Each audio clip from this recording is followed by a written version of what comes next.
Le taux des crédits immobiliers repart à la hausse très nettement même sur quelques semaines. Ça s'est accéléré. Jean-Louis Dellauro. Il y a vraiment quelque chose qui se passe sur le marché des crédits immobiliers. Depuis plusieurs années, on s'était habitué à ce qu'il y ait une baisse continue des taux de temps en temps, un mois par-ci, par-là, il y avait une légère remontée. Mais là, c'est fini. Là, ça fait plusieurs mois d'affilée que ça remonte. Et en mars, ça s'accélère assez nettement avec des mouvements qui sont assez spectaculaires parfois, que les courtiers n'avaient pas vu.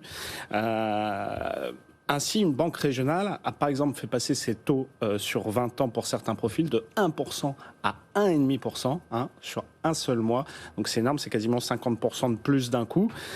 Une autre banque nationale, cette fois, a passé la barre symbolique des 2% sur 25 ans pour ses profils les moins aisés.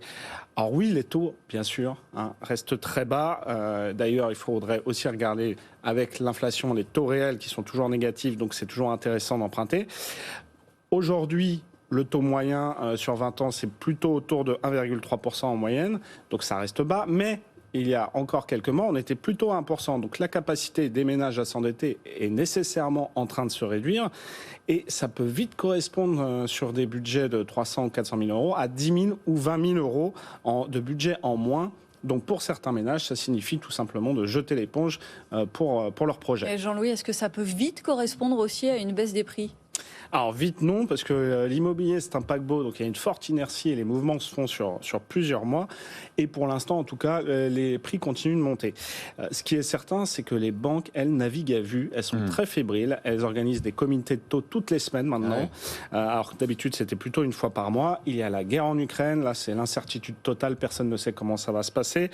Et les banques centrales, elles, face à l'inflation, sont obligées de resserrer au niveau de leur politique monétaire, et ça c'est déjà enclenché.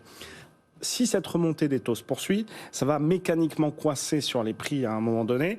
Et on voit mal comment ils vont continuer à pouvoir grimper. C'était plus 7% l'année dernière, je vous le rappelle. Donc à un rythme pareil, ça paraît compliqué. Mais avant de voir une baisse des tarifs, ce qu'on va sans doute observer pendant plusieurs mois, c'est plutôt un freinage, un atterrissage du marché avec un ralentissement du nombre de transactions.